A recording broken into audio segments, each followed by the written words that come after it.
Greetings, ladies and gentlemen. Today is February 16th, and we've got a full slate of things from signings to Rob Manfred quotes. Let's do it.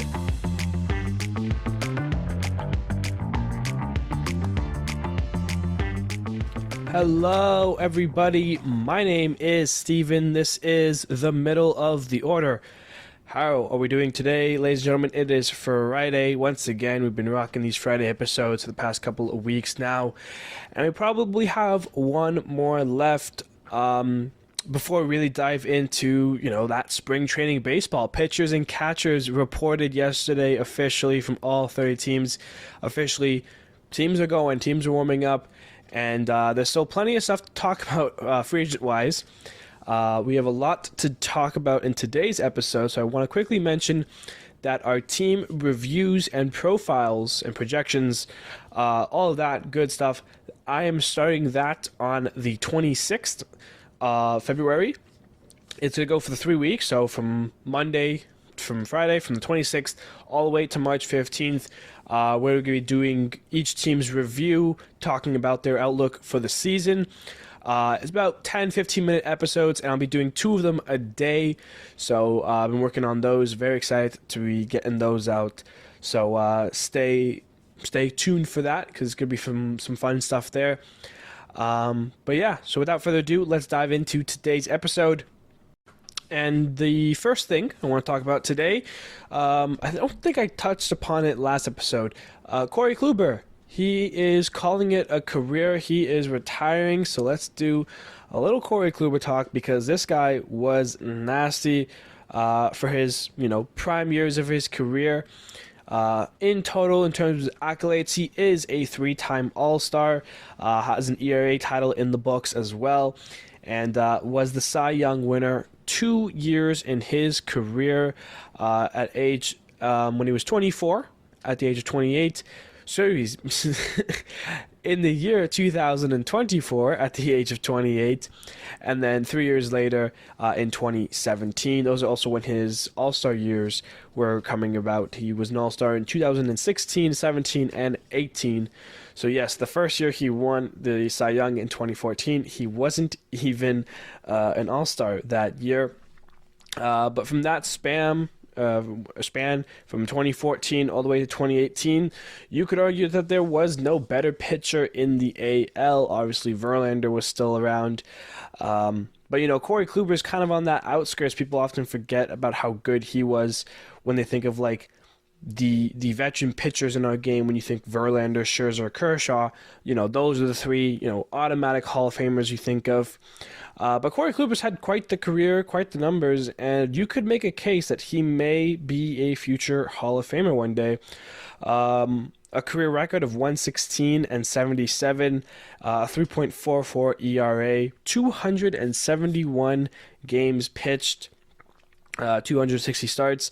He's given up, he struck out 1,725 batters, and he's collected about 34 points of WAR in his career. Of course, the years that he was finding all of the success, and for most of his career, from dating back to 2011 when he made his debut, he was playing that with the Indians at the time, but Cleveland Guardians nowadays, and stayed with Cleveland for the first 8 years of his career, the first 9 years actually, before during COVID years, so 2020, he decided to sign with Texas, where he made 1 appearance, faced 3 batters, and then called it a year. He was dealing with some injury stuff. The following year, he started jumping from the AL East teams. So 2021 was the Yankees, 2022 was the Rays, 2023 was Boston. So I thought the Blue Jays and Baltimore were going to be next. Of all those years, he found most of his success with the 2022 Tampa Bay Rays. He was 10-10 with a 4.24 ERA, but he was clearly not the same pitcher he once was after injury. He would have been entering his age 38 season if he signed with somebody else, but obviously that will not be the case. So congratulations, Corey Kluber, on a spectacular career. Will go down in Indians history, as probably one of the better pitchers. Obviously there are some really great pitchers in their past. Bob Feller, first guy that comes to mind. But Corey Kluber, definitely an elite pitcher, so congrats to him on his career. All right, now let's pivot into some baseball news signings. And there was one big one that happened, and that was Jorge Soler. He is signing with the San Francisco Giants for a 3-year, $42 million deal. Jorge Soler has quite the career. He's been an all-star once. He has 2 World Series. People forget that he was with the 2016 Cubs. And then, of course, with the Braves in 2021. He was the World Series MVP that year and had quite the amount of home runs, quite some special home runs against the Astros. His all-star year was last year with Miami. After that World Series, the Braves, he signed a 2-year deal with the Marlins, and he was pretty good in his 2 years with the Marlins. Played 209 games. First year, he was limited with some injuries. 49 home runs, 109 ribbies, 109 runs, and then a 798 OPS. Of course, Soler finds success when he, can try to keep those strikeout numbers down, and when he's, swinging for power. Last year with Miami, found himself hitting 36 home runs with an 853 OPS. Kept the average pretty good as well at 250. Strikeouts was 141. So, considering Soler's game time in the recent years, pretty good, all odds considering. The last year he played as many games as he did would have been in 2021, where he was with the Royals before being traded to the Braves. That year he had 142 strikeouts. And his best year in 2019, he had 178 strikeouts. So you could say that Soler's at his best when he's striking out a lot, because it means he's swinging. It means that when he does make that contact, and over the years he's gotten better and better at producing in high-level situations. That year, 2019, with the Royals, he had a 922 OPS as well, 48 home runs. When this guy is at it, he is crushing balls, and Oracle Park is going to need to, you guys got to bring your gloves out there when you go to games now, because Soler is going to be a power bat into that lineup, most likely doing the DHing. I feel like he's going to struggle in the outfield with that right field wall that you guys got out there. So expect to see Soler DHing. I mean, you could put him on the books for 30 home runs, which, I mean, in case, if you're not a Giants fan, the last time the Giants had a 30 home run hitter was Barry Bonds, and he hasn't played for some time now. So it's been a while since the Giants have had a true power bat in their team. Jorge Soler is definitely that. He could easily repeat his 30-plus home runs that he had this year, and possibly be the first Giants player with 30 home runs in a season since Barry Bonds, which is a cool thing for Soler. And obviously he's there on a 3-year deal. I didn't see anything about any opt-outs or anything like that, so it seems like the next 3 years of his career, he is a Giant, which will bring him to the positive age of 34 when he hits free agency again. And depending on how those 3 years go, Jorge Soler could be finding another 2-year deal. He is a power bat. There are guys out there who, succeed in this role, guys like JD Martinez. Sometimes you just need that pure hitter, not to worry about the outfield and stuff, because all of his metrics go to hitting. If you look at his defensive numbers, they're probably some of the worst in MLB right now.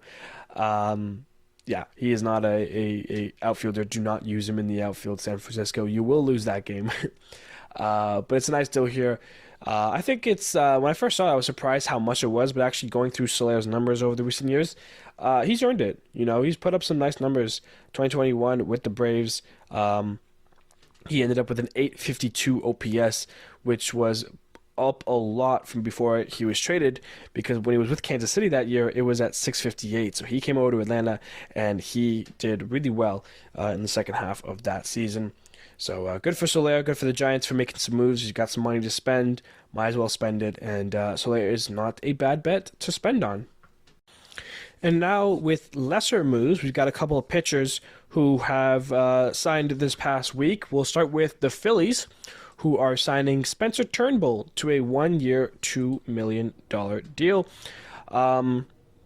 Spencer Turnbull's had an interesting career, albeit with Detroit. Numbers-wise, he isn't great. When you look at last year's numbers with Detroit, he was 1-4, only made 7 starts where he was a 7.26 ERA, only pitched 31 innings, and only had 24 strikeouts, so a very small sample size for him last year. Of course, 2022, he did not play, dealing with that injury as well. So Turnbull's been injured the last couple of years. But even in those, healthier years, I guess, it still isn't great. 2019 being his only year where he made pretty much every start. He made 30 starts that year, and he was on a losing Tigers team. Let's not give too much credit to Turnbull here for this number here. But his record that year was 3-17 with a 4.61 ERA, and that's the only year that he kind of produced every start of the season. In total, since making his debut in 2018, up till now, he had a 5-year career at the Tigers where he is 12-29, only pitched in 61 games in those 5 years, a 4.55 ERA, and 153 earned runs, 24 home runs.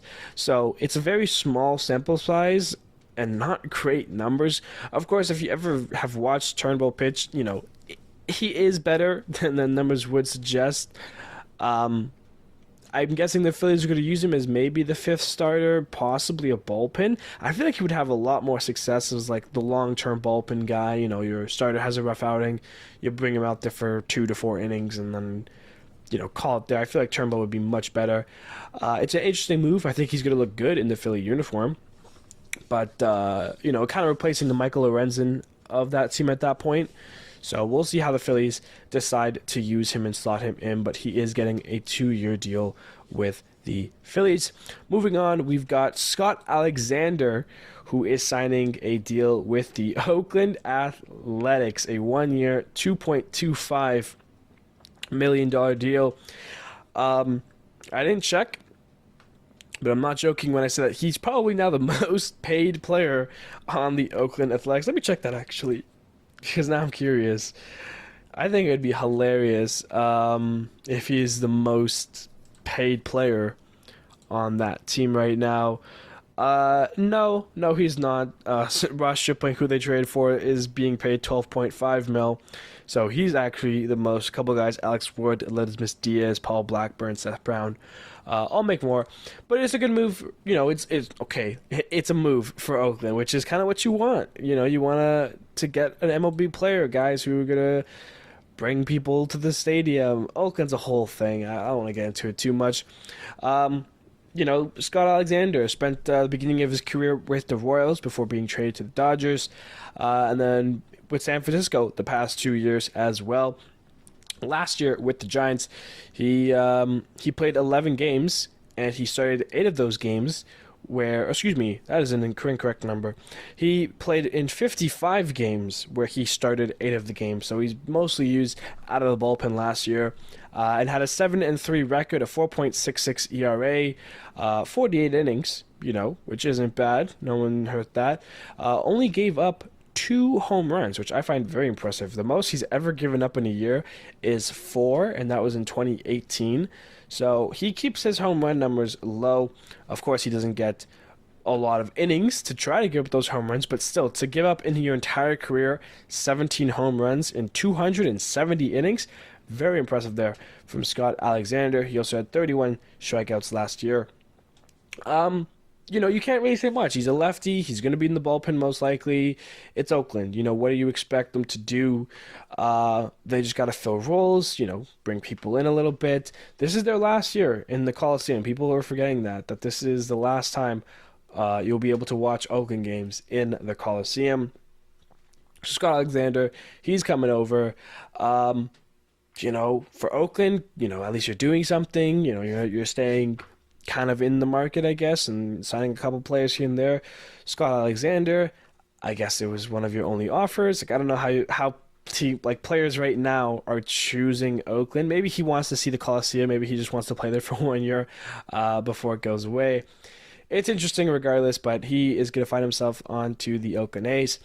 And the last little move here is Lou Trevino. He is re-signing with the Yankees, a one-year, $1.5 million deal. The bullpen piece came in the Montas trade, I believe, in a trade that happened between Oakland and the Yankees. Last year, he did not play, dealing with injuries. The last time he did play, when he was with the Yankees, was in 2022. Of course, he only played for the second half of the season when he was traded over, and he was pretty good. He had a 1.66 ERA in pinstripes in his 25 games that he appeared in, striking out 22 batters in 21 and 2/3 innings. So Lou Trevino, he found success when he was with the Yankees. Of course, last year didn't play. So this year he should be good to go, entering his age 32 season out of that Yankees bullpen. So hopefully he can continue to find that success that he's had with the Yankees. And, hopefully it works out for both ways. So he signs that 1 year, $1.5 million deal. All right, let's take a quick change of pace here from signings, and let's talk about a trade that took place. I found this one pretty interesting. The Twins and Marlins are making a swap. Nick Gordon from your Twins is now a Miami Marlin. Steven Okert, I believe I pronounced that right, from your Marlins is now a Twin. Of course, last time the Twins and Marlins made a trade, it could go down probably as one of the fairest, trades in MLB history. Pablo Lopez for Luis Arias. Luis Arias took Miami's batting game to a new level, getting on base and won a batting title there. Pablo Lopez helped the Twins reach the playoffs and win their first playoff game in the last 18 games that they've played. So a win-win is trade there. This one, maybe it is the same thing, but on a lesser scale. Of course, Miami always has great pitchers. Twins, they've struggled sometimes with the pitching department. After looking at these guys' numbers, I find it very interesting that the trade went through. Let's start with Nick Gordon here. Nick Gordon last year struggled. Didn't get as many opportunities as he did in 2022. Only played in 34 games where he was having a 503 OPS, only hit 2 home runs, 16 hits. So small sample size, small numbers, but it was definitely a down year when you compare it to 2022, where he was there. Played 136 games, 110 hits, 50 ribbies, a 272 batting average, which was better than the 176 that he put up last year, and then a 743 OPS. So 2022 was up. 2023, huge down year, not only in playing time, but just in his numbers that year in general. Steven Okert, you could say the same thing. Last year with the Miami Marlins, he pitched in 64 games with a 4.45 ERA. The year before that with the Marlins, he played in 60 games, so 4 less games, but with a 2.98 ERA. So his ERA flew up last year in comparison to 2022. So these are both guys who had really good 2022s and then kind of fell off the horse a little bit in 2023. Maybe this trade kind of helps right both of them. We could be possibly seeing another win-win trade. Nick Gordon, obviously the younger guy, kind of the more well-known guy in my opinion. I've heard of Nick Gordon before, Steve Okert. I had to double-check who he was. But Gordon's only going to be 28. It'll be his 4th season in the majors. Steven Okert, he's going to be 32. He's been around since 2016 when he was playing with the Giants for 3 years. And then from 2019 to 2020, so in those 2-year span, he was not playing in the majors. So it is an interesting move because obviously the Twins can already use new pitching, and Steven Okert is going to be, finding himself in that bullpen there. And could be helping out, set up for Duran and some of the other guys in the back ends there. While Nick Gordon, sometimes you just have positions filled, and right now the Twins, obviously they traded Jorge Polanco, so you thought that was maybe the chance there for Gordon, but, Royce Lewis is now around. The Twins have a lot of guys that kind of fill up their team lineup, so you get people who are often not kicked to the side, but they are left out. And I feel like Nick Gordon had that last year. You also think Correa's there. And they did sign Carlos Santana, who, I mean, if you're not going to use as a DH, you put him at first base, which means you slot Eduardo Julian at second, and then you have Correa and Voice Lewis on the left side of the infield. The spot just doesn't open up for Nick Gordon. So, and he was finding a little bit of major league success, especially, like I said, in 2022. So you ship him over to the Marlins, first in pitching, and then Miami, you get some help in your offense because Miami could always use help in their offense. So hopefully it's another win-win situation for these two teams. Definitely an interesting trade for sure. And that's what I have to say about that. We got a couple other Major League signings here quickly to go over, and we'll start with Jurickson Profar. He is re-signing with the Padres on a 1-year, $1 million deal. Profar, all over the place, kind of utility guy, very interesting career. Last year with the Padres, didn't get as many opportunities as he wanted, but he was with Colorado for most of the year last year before heading over to the Padres. So last year did play with both of those teams. In total last year, played 125 games, 111 hits, 9 home runs, 46 ribbies, a 242 average, and a 689 OPS. So kind of what you expect is that like platoonish, kind of backup outfielder, infielder, he kind of does it all a little bit. He's had a career with Texas, then moved over to Oakland, and then spent some time with the Padres, 3 years to be exact. And then last year he signed with the Rockies and ended up getting traded back to the Padres. And now he's re-signing again with the Padres. So he's been a Padre for the last couple of years now. You're going to forget about that stint that he had in Colorado to begin. But he's an interesting guy. Of course, switch hitter as well, which is always what something teams like for. He's had a pretty solid career for being kind of like that, not everyday guy, but also a backup. And you can always slot him into the lineup, whether it's left field, center field, right field, shortstop here, third base here, second base today, possibly some first base even. Like, it works. He does play the diamond really well. So, for the Padres, have a little backup. I'm not saying he's going to replace Soto, but you're going to need a couple people here, San Diego. So Profar is a nice fit to have back on the team. And the other signing that happened, this one a little bit more interesting. The Pirates are signing a catcher to a 1-year, $2.5 million deal, and that catcher is named Yasmani Grandal, a 2-time All-Star, one with the Dodgers, one with the Brewers. And, he signed after that year at the Brewers in 2019. He's had a luxurious 4-year deal with the White Sox. And the first word that comes to mind is awful. Awful year. One of the worst contracts maybe for the White Sox. It wasn't that he was, he was bad. It was bad, man. It was so bad. These last 4 years, Grandal has been dealing with injuries, and when he has been healthy, he has been a bad player.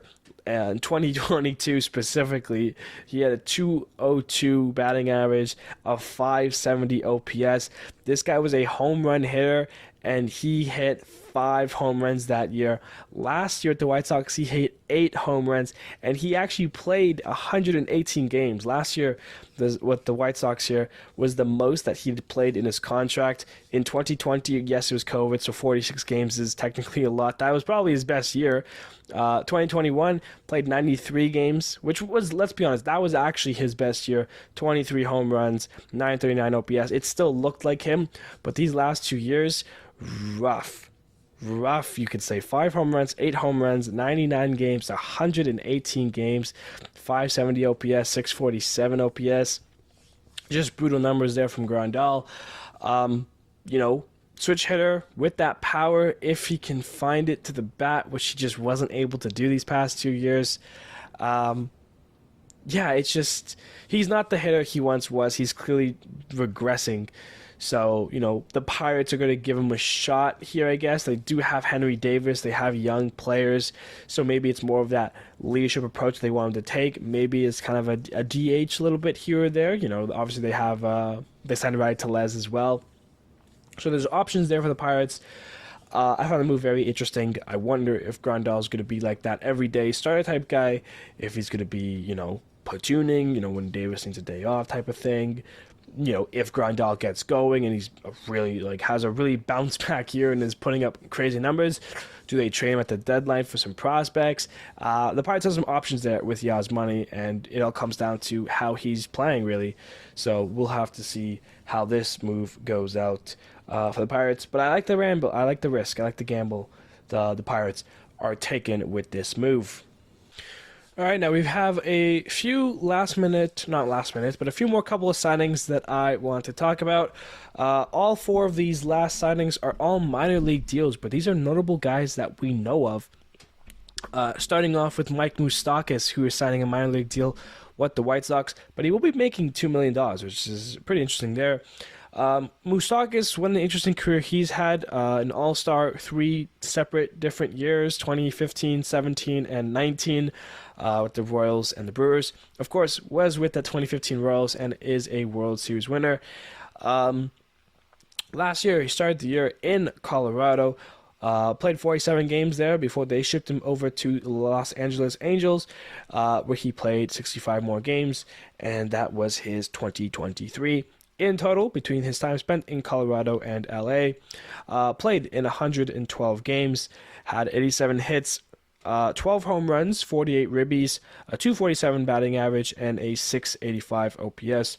So kind of like Grandal in a similar way, not the player he once was, but still has, can still have good at bats, still has a leadership approach to the game that, could be useful for some teams, and the White Sox are going to take a gamble on that and, kind of use him as a role filler, and if he plays really well, possibly a trade deadline piece. And of course, it is just a minor league deal, so maybe he doesn't even make the Major League roster, but a very interesting one there to talk about. Jesse Winker, he's signing a minor league deal with the Nationals. His all-star year was in 2021. This guy looked like he was breaking out. This incredible year, 949 OPS.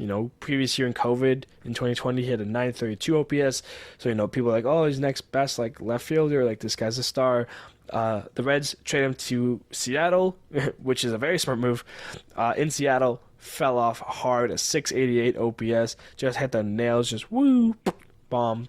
And then last year was with the Brewers, played 61 games, where his OPS was 567, even worse than the year with the Mariners. In those 61 games, has 1 home run with the Brewers, 23 ribbies, and a batting average of 199.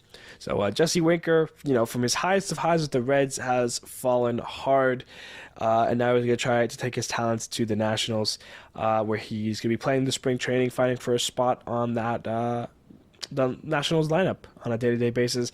I think he'll hopefully be able to try to rebound into some of that success that he was having with the Reds, but who knows what's going to happen with Jesse Winker, but all the best for all of these players, really. But, you obviously want to see the best for some of these guys, because these are guys And speaking of that, we have Amir Garrett here next, as he's signing a minor league deal with the Giants.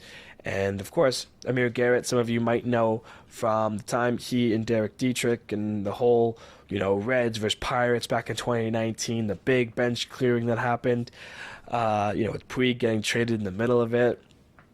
He was an instigator there. He was itching for a fight that day, and he gave it. Of course, he also has beef with Javi Baez, as well as a couple other players in the league, just for his antics. And last year wasn't a bad year for him. Spent a little bit of time with Kansas City, only played 27 games, and pitched to a 3.33 ERA. Spent his whole career with the Reds before coming over to Kansas 2 years ago, so in 2022, where he played 60 games and had a 4.96 ERA. Of course, got it down a bunch to last year in 2023, but played half as many games as he did. So who knows how high that number could have gone. Is a lefty, and of course with the rule changing in the last couple of years, he's had less and less success. His best year, I would say, was COVID year. 2020, a 2.45 ERA in 21 games, which, again, small sample sizes. If we're going off a larger sample size, that 2019 year where he fought the whole bench, he played 69 games and had a 3.21 ERA, so that would be kind of his best time as a major leaguer. Definitely kind of fallen off the last couple of years, but hopefully find some success with the Giants here. I do like Amir Garrett a lot, so I would love to see this guy kind of, pitch the sixth, seventh inning before like the Tyler Roger brothers come out. So we'll see what happens with Amir Garrett, but he is another guy who received a minor league deal. And the last guy, as early as last night, this happened last night, Eduardo Escobar, he is signing a minor league deal with the Blue Jays. And when you check out this guy's baseball reference page, holy is it large because of how many times this guy goes from teams to teams in, years. There's 4 years where he's been traded mid-season, or he's played with multiple teams in a season. Last year was with the Mets and then ended up in LA with the Angels, where Mike Moustakas was as well. In total, played 99 games, 65 hits, 6 home runs, 31 ribbies, 226 batting average, and a 613 OPS. So the same with, Moustakas in a way. He's going to be 35. Coming to the late stages of his career, definitely is not the hitter he once was. Switch hitting third baseman, and when you look at the Blue Jays situation, they have IKF, they have Biggio, they have Espinal, so they have options for third base. I think Escobar right now, for his spring training, he's going to be competing for a major league roster spot, and probably be like a bench hitter, come off the bench, start a game here or there. I think it's a smart move for the Blue Jays to just keep getting as many depth pieces as they can. For second base, even, you could use Biggio, you can use Santiago. They have Davis Schneider as well. So, but these are all guys. It's like, okay, what if this and that? Santiago Espinal, really strong 2021. Davis Schneider started his career hotter than anybody and then cooled off majorly towards the end of the year. You can't really trust those kinds of numbers and stats, so you have to have as many options as you can. So if someone gets hurt or if someone just isn't playing good, Escobar is around. I don't hate this move for Blue Jays, and maybe he, like any of these guys, Winker, Moustakas, Garrett, can find success, new change of scenery. Of course, Moustakas and Escobar are much older than Amir Garrett and Jesse Winker. Garrett's could be 32. Winker is going to be 30. Moustakas is going to be 35 with Escobar as well. So just a couple of minor league deals that I want to talk about quickly because I found these ones really interesting. All right, so that finishes up the signings that we need to talk to. Now we have a couple of other small little stories and tidbits to go over. And I'll start with a couple injury reports that came out in the early stages here, the pitchers and catchers reporting. Daniel Bard of your Colorado Rockies, closing pitcher, he's been sidelined 5 to 7 weeks with a torn left meniscus. So, Bard, who's dealt with so much in his career, he's 38. He's had an interesting career, and he's going to need some more time to heal himself, to right himself. So unfortunate there for the Rockies. Justin Lawrence now will kind of probably do more of the closing roles then in the meantime while Bard is out. I'm sure he'll come back kind of middle of the year and take over as that closing role again, but we'll have to wait and see there. So that's the one thing. And then the other one here, Kyle Bradish of your Baltimore O's. He has a right UCL sprain, and he will start the year on the IL. We have no timetable on him yet. But of course, as well, John Means has had some elbow soreness, in the past little bit as well. So those are two of Baltimore's pitchers who are possibly starting the year on IL. Definitely Kyle Bradish will, maybe John Means as well, which, are two of your starters. Then when you take those two out of the pitcher, Corbin Burns officially becomes the ace. There's no question anymore. Grayson Rodriguez moves up to the 2 spot. Dean Creamer, who, was going to be there, he's still there. And now you need to slot in Taylor Wells, who you picked up from the Rule 5 draft. in December of 2020. He's done pretty well since coming over from the Twins, and then Cole Irvin as well. So those two guys are now kind of slotted into the rotation for now. Of course, there are starting pitcher free agents that are available, but then the question comes, oh, when Bradish and Means are healthy, like, what do we do with 6 people?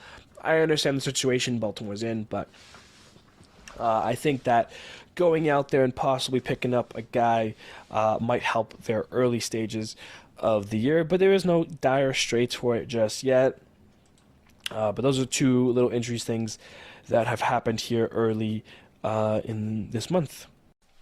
All right, now these next couple of topics are just topics about baseball, topics about the game, things you've definitely seen being discussed. And the first thing here I want to go into is these new jerseys.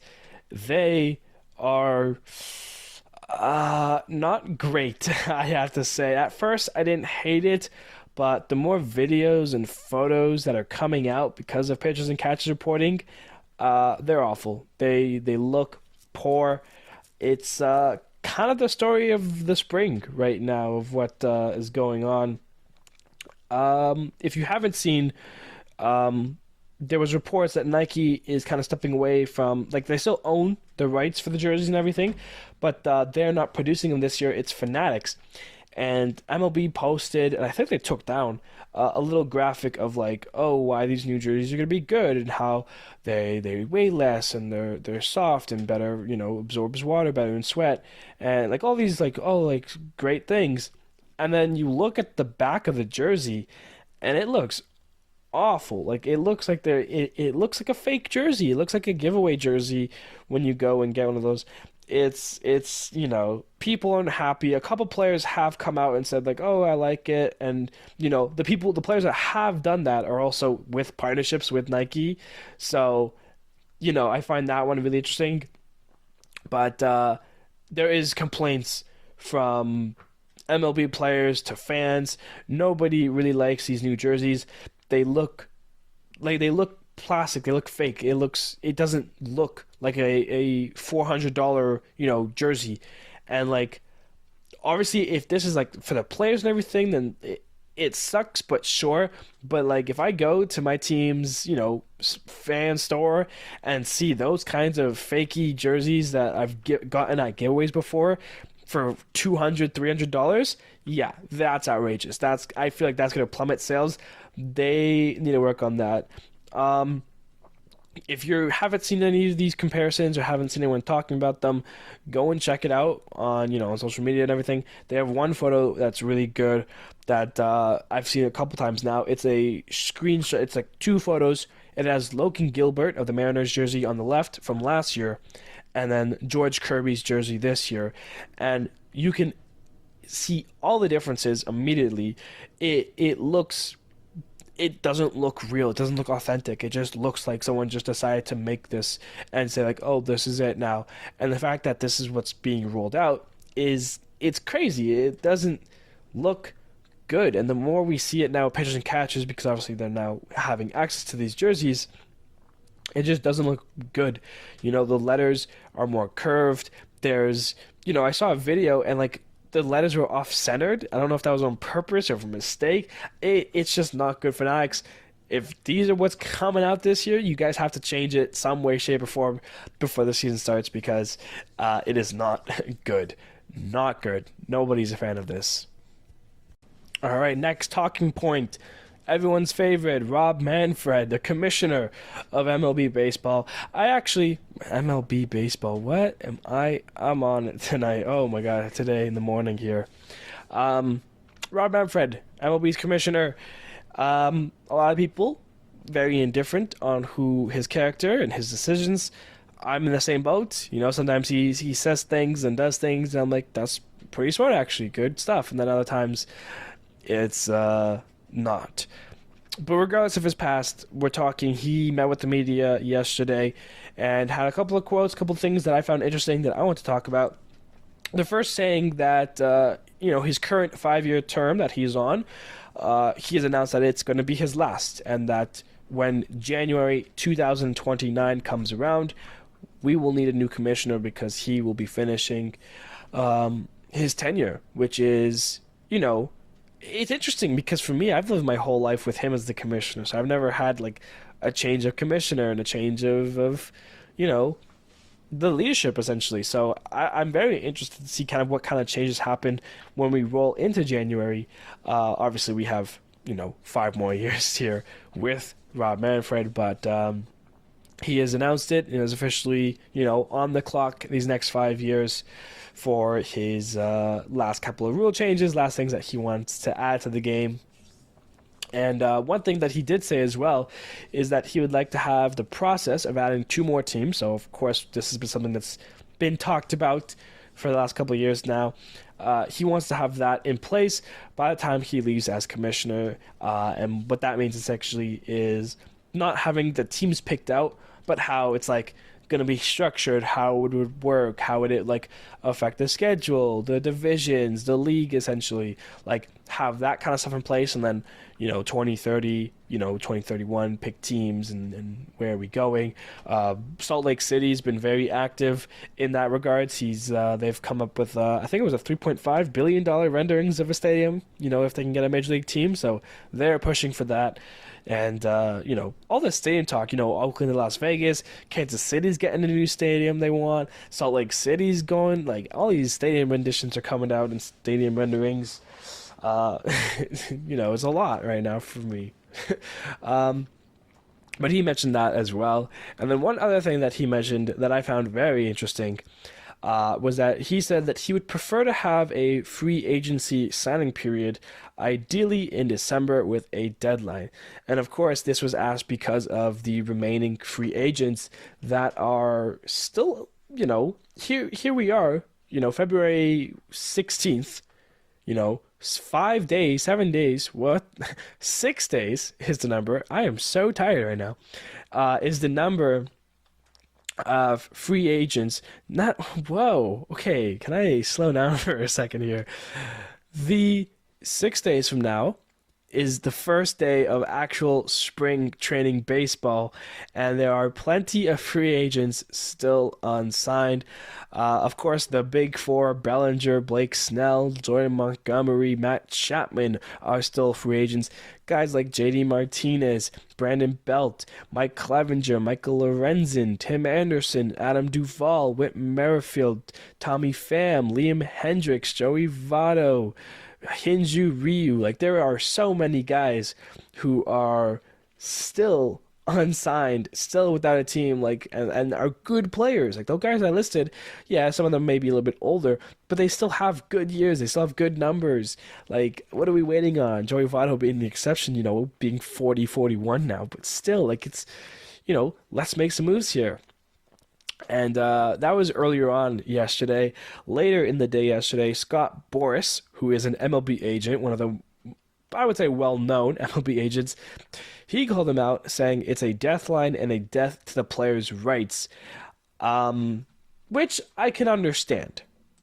Like, I get where Boras is coming from when he says that, because as much as I enjoy, like, NHL free agency and NBA, because it kind of like, oh, clock starts and like all these, like, all the moves pretty much happen in like a 4-hour span, like a lot, like all the big major moves, which I think is really cool. And to bring that to MLB, would I hate it? No, but I understand his quote of like, oh, it would be a death to the rights. And because, yeah, a part of it is like you've earned your way, you've played your way to making it to free agency, you should be able to dictate like the value and stuff. Like it makes sense.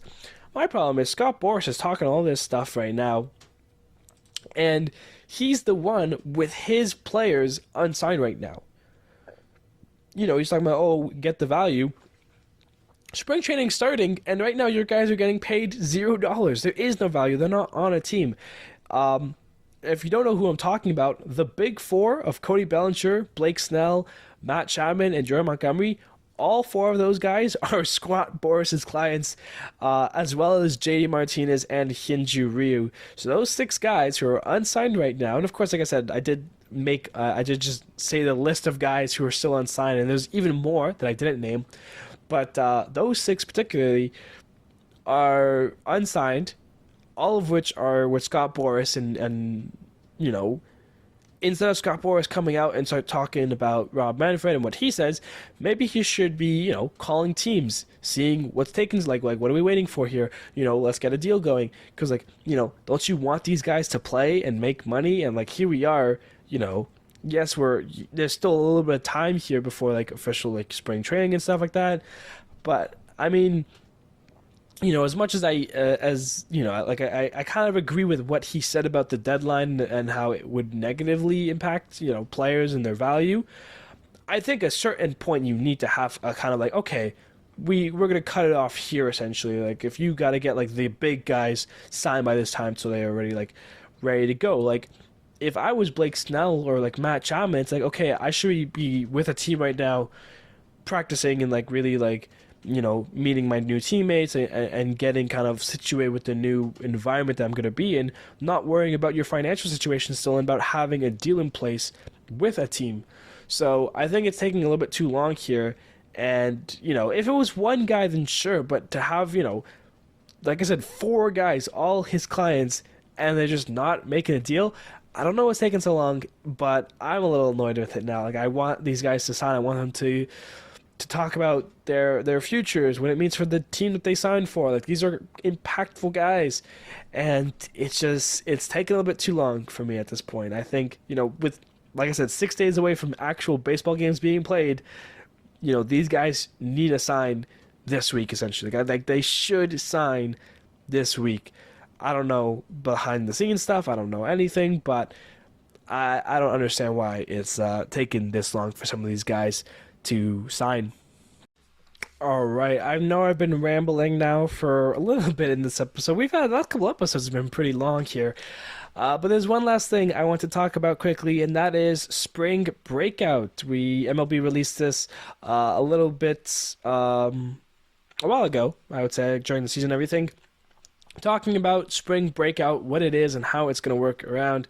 And they recently released a couple more, FAQs and all this stuff. So I wanted to go over it quickly because I find it really interesting. I'm excited for it. So basically, it's going to be, 16 games. No, that's not right. 32 games. Nope, I was right the first time. 16 games. I don't know what happened to me today. Each team essentially is playing one game. The Cardinals and the Reds are getting 2. But, they're each going to get a game here to kind of, play and showcase some of their young Major League talent. Basically, they're going to be trying to construct these rosters out of their top 30 prospects list. So, for example, Baltimore. You would go through the Baltimore's top 30 prospects. Those are the players you should expect to see in the game that they play against the Pirates. So I find it really fun, a really interesting way to showcase some minor league talent. It'll be 7-inning games here. It's from March 14th to the 17th, so just 4 days where those 16 games will be played. It starts on the 14th. The Reds will play the Rangers, and Baltimore will play the Pirates. Expect Paul Skeens to pitch that game. That's the first real opportunity. I've seen video of him pitching and see all this stuff, but this is a 1-1 draft pick. First round, first pick from the Pirates last year, and I haven't actually sat down and watched a game of him. I'm gonna tune into that game. I'm excited to watch Paul Skeens here. So and this is an opportunity really to go through each team's minor league system and for trades even teams get to see okay, who's possibly good that if we have to trade major league talent to, what are the guys we're going to ask for. I love this idea. I think it's going to be great. I'm excited to dive into some of these games and watch them. Baltimore versus Pirates, that's a fun one.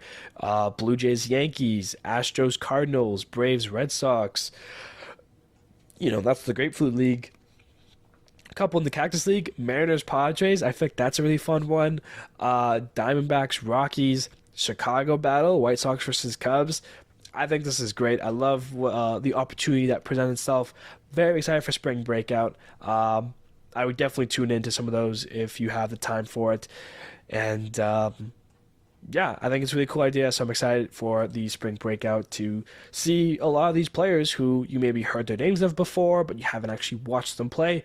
To get them for a game to see their swing, to see their pitching, their fielding, whatever you want to look for. And even if you're just watching, obviously, your favorite team, you still get to see some of these young kids that you can maybe get excited for, especially if you're like a Chicago White Sox or Colorado Rockies, teams that have like spots to fill, holes that, players that can come up and jump into a game and help your team. I really love the idea, so I'm excited for that. I'm excited for baseball, man. I really am. Like, we are here. It is baseball time, guys. It is 6 days away. February 22nd, we have spring training baseball. That's going to do it for today's episode. Thank you, everybody, so much for being a part of it and getting away here to the end here. Like I mentioned at the beginning, I'll mention it again. My team previews and reviewings and projections, all of that is coming. We're doing 2 a day starting on the 26th of February. We're going Mondays through Fridays for 3 weeks, and I'll be diving into each team's, what happened this offseason. I'm really excited. I've been working on it a little bit now, so hopefully they roll out pretty nicely. Like I said, I'm aiming for 10 to 15 minute little episodes here. And that will coincide with, any regular episodes that I decide to release as well. So get excited for those as well. Get excited for, the predictions I have for the 2024 season. That's still coming up. I've got a couple things planned for this last month here as we kind of dive into some baseball. I'm really excited for it.